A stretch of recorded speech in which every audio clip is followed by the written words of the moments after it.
So, it's Train Fan back again, once again today. We are going to be showing the Shenandoah Valley Railroad train depot.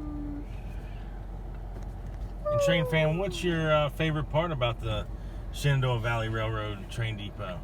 Yeah, tell us in the comment below if you can. We'd love to know what your favorite part of the Shenandoah Valley Railroad is. And make sure you subscribe. We got a green. Whoop whoop. You join this radio right now. All right, Train Fan, we're getting ready to go underneath the We're going underneath the CSX Buckingham Branch CNO train bridge. Yep. Making and it make right. sure you subscribe, please, because we like subscribers. And Look at this. The tankers are all back, way back.